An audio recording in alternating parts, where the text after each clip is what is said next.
السلام علیکم ورحمۃ اللہ وبرکاتہ۔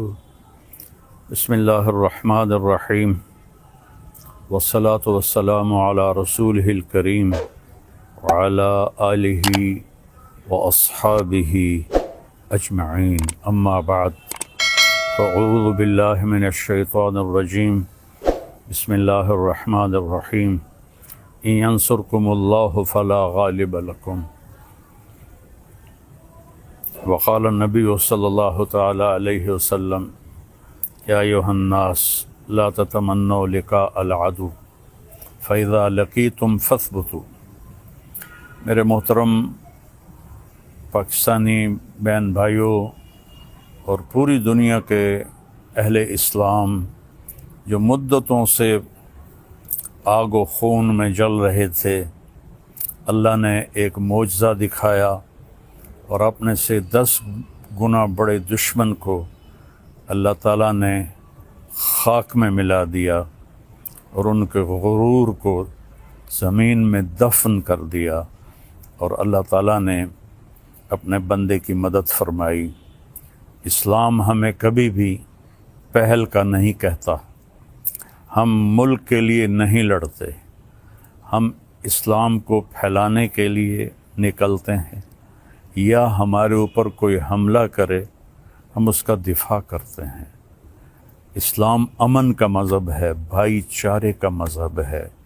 میں صرف مولانا نہیں ہوں، اس سے زیادہ میں نے ہسٹری کو پڑھا ہے، لہذا میرے سامنے ایسے شیشے کی طرح ہسٹری ہے کہ ہندو آپس میں کتنا لڑے مہاراجے، اور کیسے انہوں نے ایک دوسرے کو گاجر مولی کی طرح کاٹا، اور مراٹھوں نے ہندو مسلم کی تفریق کے بغیر کس طرح خون کی ندیاں بہائیں، اشوک نے کس طرح لاشوں کے انبار لگا دیے تھے۔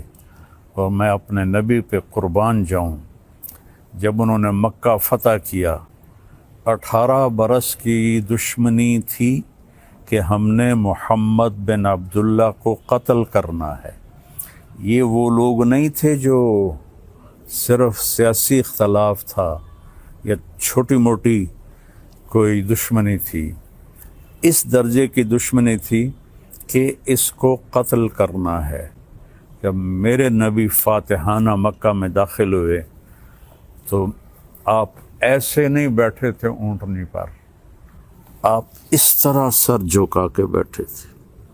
آپ کے پیچھے حضرت اسامہ بن زید بیٹھے تھے، آپ کی لیفٹ سائڈ پر حضرت ابو بکر رضی اللہ تعالی عنہ کی اونٹنی تھی، اور آپ کے لیفٹ پر حضرت اسید بن حضیر رضی اللہ تعالیٰ عنہ تھے، اور حضرت عمر رضی اللہ عنہ صفوں کو سیدھا کرتے ہوئے چل رہے تھے۔ اور میرے لوگ جب داخل ہوتے ہیں تو فاتحانہ تو ایسے داخل ہوتے ہیں اور کہتے ہیں گاجر مولی کی طرح کاٹ دو، نہ بچہ چھوڑو نہ بڑا چھوڑو۔ میرے نبی ایسے داخل ہوئے تھے، کجاوا جو ہوتا ہے نا اس کے اوپر آپ کی ٹھوڑی لگی ہوئی تھی، اور آپ کہہ رہے تھے لا الہ الا اللہ وحدہ، وہی ہے ایک اکیلا اللہ جس کا کوئی شریک نہیں، نصر عبدہ، اس نے اپنے بندے کی مدد کی، انجز وعدہ، اس نے اپنے وعدے کو پورا کیا، وہزم الاحزاب وحدہ، اور اس نے لشکروں کو شکست دی۔ اب سارا مکہ حرم شریف میں جمع ہے، اور آپ بیت اللہ کے دروازے پر اس طرح دونوں چوکٹوں کو پکڑ کر کھڑے ہوئے ہیں اور فرما رہے ہیں اب میں کیا کروں گا تمہارے ساتھ۔ خود قرآن کہتا ہے ان الملوک اذا دخلوا قریۃ افسدوها وجعلوا اعزۃ اہلها اذلۃ وکذلک یفعلون۔ بادشاہ جب ملک فتح کرتے ہیں عزت داروں کو ذلیل کر دیتے ہیں اور تباہ و برباد کر دیتے ہیں، لاشوں کے ڈھیر لگا دیتے ہیں۔ تو آج سارا مکہ انتظار کر رہا تھا کہ اب محمد کی تلوار چلے گی صلی اللہ علیہ وسلم۔ آپ نے فرمایا میں کیا کرنے والا ہوں تمہارے ساتھ؟ تو سہیل بن عمرو ابھی مسلمان نہیں ہوئے، قریشی سردار ہیں، کہتے ہیں آپ بڑے سخی ہیں، سخی کے بیٹے ہیں، سخاوت کی امید ہے، آپ نے فرمایا جاؤ، جیسے یوسف علیہ السلام نے اپنے بھائیوں سے کہا تھا کہ تم آزاد ہو، تم پر کوئی جرم نہیں، میں تمہیں کہتا ہوں جاؤ تم آزاد ہو، تم پر کوئی جرم نہیں۔ سارا مکہ مسلمان ہو گیا آپ کی اس فیاضی پر، چونکہ یہ تاریخ میں ایسا کبھی ہوتا نہیں ہے۔ پھر آگے میں 2-3 واقعات سناؤں گا جس سے اسلام کا مزاج آپ کے سامنے آئے گا۔ دمشق پہ حملہ ہو رہا تھا جو شام کا کیپٹل تھا، اور جو رومن امپائر تھی اس کے 2 کیپٹل تھے، گرمیوں میں استنبول اور سردیوں میں انطاکیہ جو آج ترکی میں ہے، یہ اس وقت شام میں تھا۔ تو 2 طرف سے حملہ صحابہ نے کیا، ایک طرف سے خالد بن ولید، دوسری طرف سے ابو عبیدہ بن جراح رضی اللہ تعالیٰ عنہ۔ خالد بن ولید فتح کرتے کرتے کرتے ایک بہت بڑا گرجا تھا، اس کے آدھے تک پہنچ گئے تھے کہ ادھر سے ابو عبیدہ ایک دم آئے اور کہا تم تلوار چلا رہے ہو، میں نے تو ان کی صلح کی اپیل منظور کر رہی ہے۔ تو خالد بن ولید کو غصہ آ گیا، میں امیر ہوں، میری اجازت کے بغیر تم نے ان سے صلح کیوں کی ہے؟ کہا بس میں نے کر دی ہے، تمہیں نبھانا ہے۔ تو اب بتاؤ جو آدھا شہر فتح کر چکا ہو اور مال غنیمت اور کیا کچھ ہو، اور باقی آدھا بھی فتح ہو گیا، لیکن ایک آدمی نے کہا میں نے صلح کی اپیل منظور کر لی ہے، خالد نے تلوار نیچے کر لی، آدھا گرجا توڑ کے مسجد بنایا گیا اور آدھا گرجا رہا، اس کو جو توڑا تھا ایک طرف سے اسے مسلمانوں نے ٹھیک کر کے ان کو بنا کے دے دیا۔ پھر ولید ابن عبد الملک کے زمانے میں کوئی 60-70 سال بعد اس نے عیسائیوں سے وہ گرجا خریدا منہ مانگے بول پر، اور وہ مسجد بنائی جو آج دمشق میں ہے۔ اور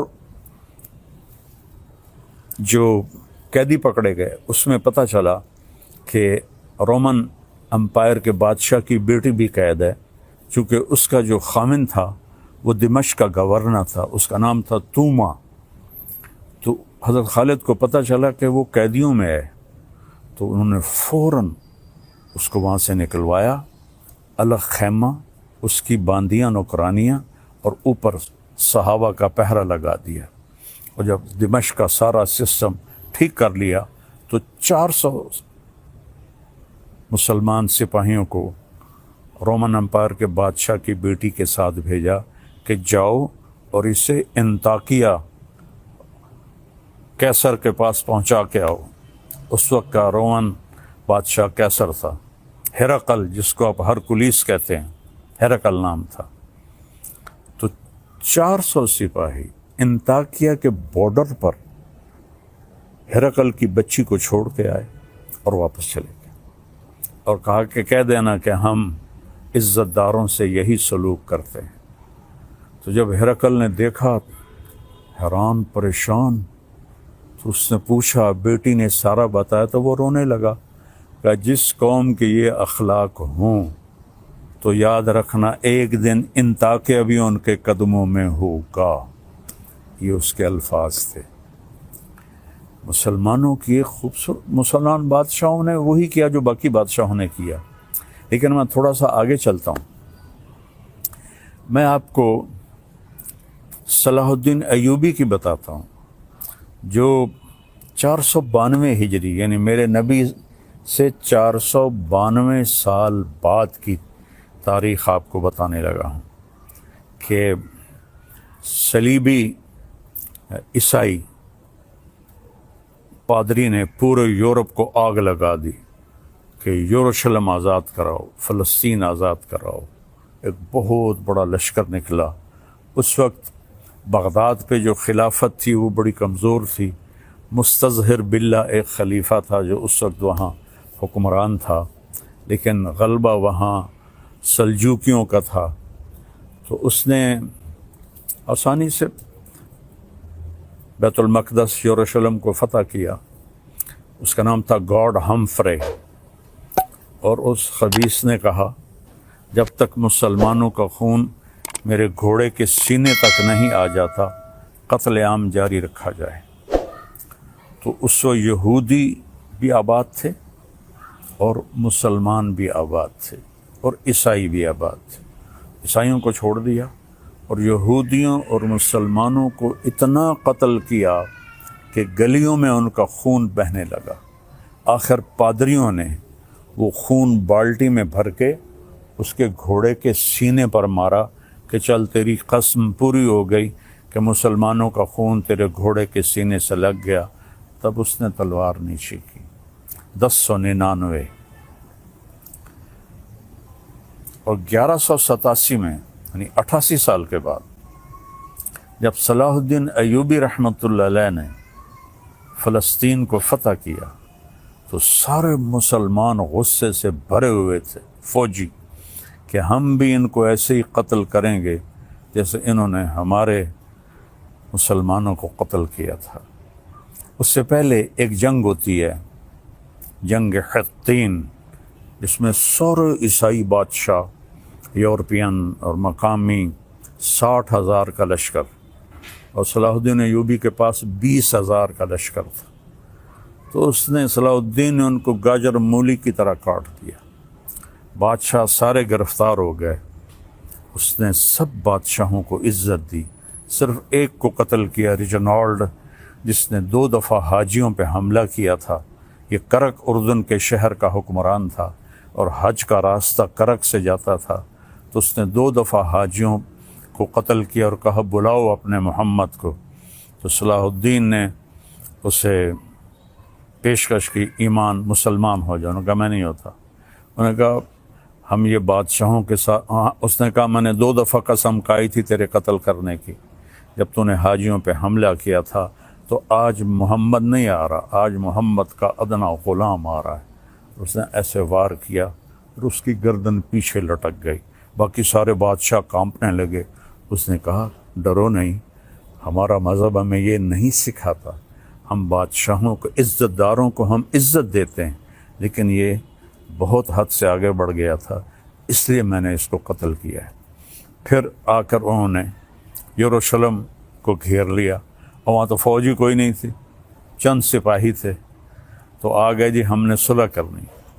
صلاح الدین نے کہا صلح کس بات کی، اب تو میں فتح کر چکا ہوں، اب تو میں اس پر فاتحانہ داخل ہوں گا، میں اس پر فاتحانہ داخل ہوں گا۔ جب فاتحانہ داخل ہوں گے تو غلام، باندیاں، مال غنیمت، کتنا کچھ تھا۔ تو انہوں نے منتیں کی کہ مہربانی کریں آپ ہمیں معاف کر دیں۔ تو آپ 88 سال پہلے دیکھیں کہ قتل عام سے گلیاں بھر گئیں، اور 88 سال بعد ایک مسلمان جو اپنے نبی سے 400 کوئی 500 سال بعد آیا ہے، اس نے کہا اچھا ٹھیک ہے، میرے لیے میری طرف سے سب کو اجازت ہے، جو جانا چاہتے ہیں اور جتنا سامان لے جانا چاہتے ہیں وہ بھی لے جائیں، اور فدیہ، تھوڑا سا فدیہ رکھا۔ تو جو مالدار تھے وہ اس کا ہر جانا اور وہ جرمانہ دیتے ہوئے نکلتے گئے، پیچھے غریب عیسائی رہ گئے۔ ان کا ہر جانا صلاح الدین نے اپنی جیب سے دیا، اور کچھ باقیوں نے کہا جی ہم رہنا چاہتے ہیں، کہا بسم اللہ رہو۔ نہ کسی گرجے کو نقصان پہنچایا، نہ کسی عیسائی پر تلوار اٹھائی۔ یہ میرا اسلام ہے، یہ میرے نبی کا بتایا ہوا دین ہے جو ایک اللہ کی دعوت دیتا ہے۔ تاریخ تو بہت لمبی ہے، میں نے 3 واقعے بتا دیے، ایک اپنے نبی کا، ایک صحابہ کا، اور ایک 500 سال کے بعد ایک بادشاہ کا۔ اور اس کے بعد میں سارے اہل پاکستان کو مبارک دیتا ہوں، سارے بہن بھائیوں کو مبارک دیتا ہوں، وہ مسلم ہیں، عیسائی ہیں، ہندو ہیں، سکھ ہیں، جو بھی ہیں، سب کو مبارکباد دیتا ہوں کہ آج عرصوں کے بعد اللہ نے اہل ایمان کو فتح عطا فرمائی اور سب کے کلیجے ٹھنڈے کیے۔ یہ ہمیں دہشت گرد کہتے ہیں. دہشت گرد تو کم بخت یہ ہیں. آپ کو پتہ ہے جب دوسری جنگ عظیم ہوئی ہے تو کون تھا شروع کرنے والا؟ ہٹلر. 1940 میں. 1945 میں کم بخت نے خودکشی کی. کتنے لوگ مرے؟ 8 کروڑ. 8 کروڑ لوگ مرے دوسری جنگ عظیم میں. پہلی جنگ عظیم 1914 میں شروع ہوئی. 2 کروڑ لوگ مرے. اس وقت آبادی تھوڑی تھی. تو سب سے بڑے دہشت گرد تو یہ ہیں. 8 کروڑ عیسائی آپس میں ٹکرائے. اتنا قتل عام تو کسی مسلمان نے نہیں کیا. مسلمانوں میں بھی ظالم آئے، میں ان کی کبھی وکالت نہیں کروں گا. تیمور لنگ بدبخت بہت ظالم تھا. اس نے 33 ملک فتح کیے. شکر. تو آج کے میڈیا نے چونکہ یہودیوں کے ہاتھ میں ہے، انہوں نے مسلمانوں کو کہہ دیا یہ دہشت گرد ہیں، ہندوؤں نے کہا آتنکوادی ہیں. تو میرے بھائیو، میں پوری دنیا کے انسانوں سے کہہ رہا ہوں، اسلام امن کا مذہب ہے، محبت کا مذہب ہے. ہم کبھی پہل نہیں کرتے، ہم کبھی پہل نہیں کرتے.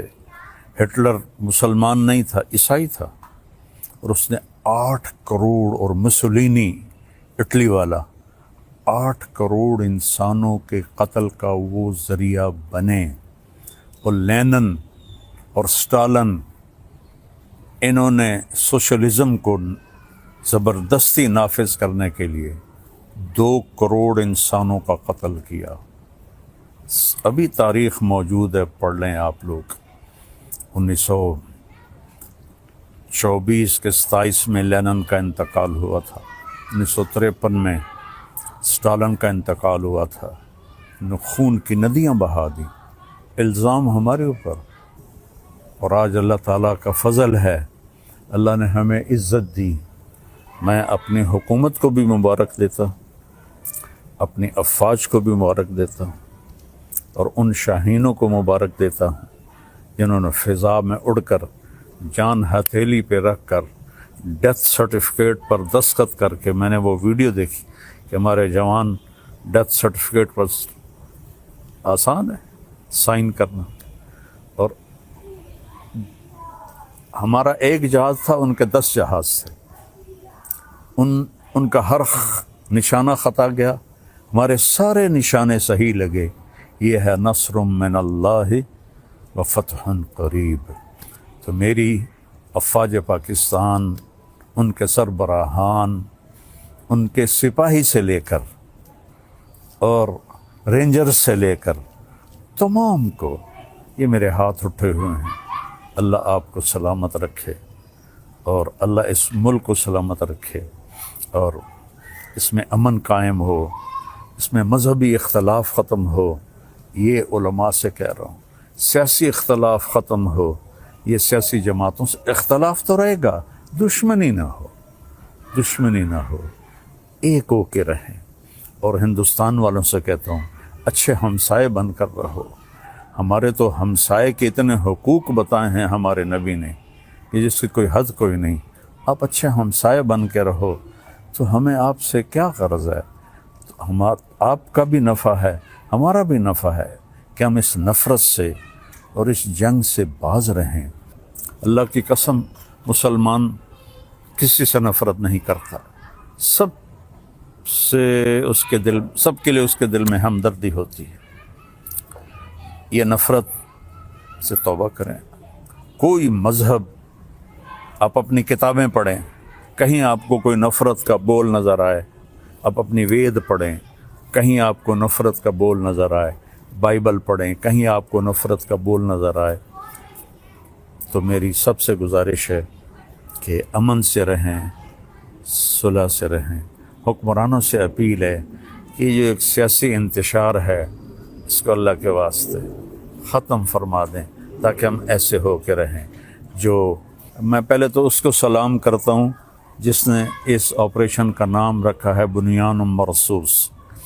اور اس کے بعد میں عرض کرتا ہوں حکمرانوں سے جو اس وقت ہیں، جو اقتدار میں ہیں، طاقت میں ہیں، پورے قوم کو بنیان مرصوص بنا دیں، اور یہ جو سیاسی اختلاف ہیں اس کو دشمنی تک نہ لے جائیں. لوگوں کو آزادی دیں کہ کہ آزادی سے وہ سیاست کر سکیں تو ہم پھلیں گے پھولیں گے، اور آخر تو ایک دن چلے جانا ہے، اللہ راضی ہوگا تو اللہ ہمیں موجیں کرا دے گا۔ اگر کوئی ظالم بن کے مر گیا تو پھر چاہے وہ مسلمان ہے اور چاہے وہ تہجد گزار ہے۔ حجاج بن یوسف روزانہ 10 سپارے تہجد میں پڑھتا تھا، 10 سپارے، اور وہ ایسا خبیث تھا کہ اس نے 1.25 لاکھ مسلمان اپنے سامنے کھڑے ہو کے قتل کروائے تھے، اور عمر بن عبدالعزیز نے اس کو دیکھا کہ وہ جہنم کی آگ میں، اور عبد الملک بن مروان جس نے اس کو بنایا تھا گورنر عراق کا، دونوں کی آنتیں باہر نکلی ہوئی ہیں اور گدھے کی طرح اس کے گرد وہ چکر لگا رہے ہیں۔ اللہ ظلم معاف نہیں کرتا ہے۔ اس لیے بادشاہوں سے کہتا ہوں، اور اپنی افواج سے کہتا ہوں، اپنی عوام سے کہتا ہوں، علماء سے کہتا ہوں، اگر آپ ممبر پر بیٹھ کر میرے نبی کے دین کو ٹکڑے کر رہے ہیں تو آپ بھی بہت بڑے ظالم ہیں، ظالم ہیں، ظالم ہیں۔ دیوبندیت کو مٹا دو، بریلویت کو مٹا دو، شیعت کو مٹا دو، سلفیت کو مٹا دو۔ مسلم، میں مسلم، ہاں میں اہل سنت والجماعت ہوں، میں امام ابو حنیفہ کے فتووں پہ عمل کرتا ہوں، لیکن میں باقی سب کے لیے ایسے جھولی پھیلا کے دعا کرتا ہوں۔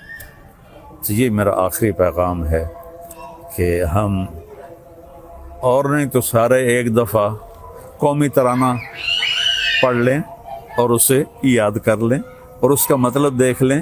میں 100 کے قریب ملکوں میں گیا ہوں، کسی ملک کا قومی ترانہ اتنا خوبصورت نہیں، اس کا مضمون، اس کی لے، اس کی دھن، سبحان اللہ۔ اللہ حفیظ جلندری کے درجے بلند کرے۔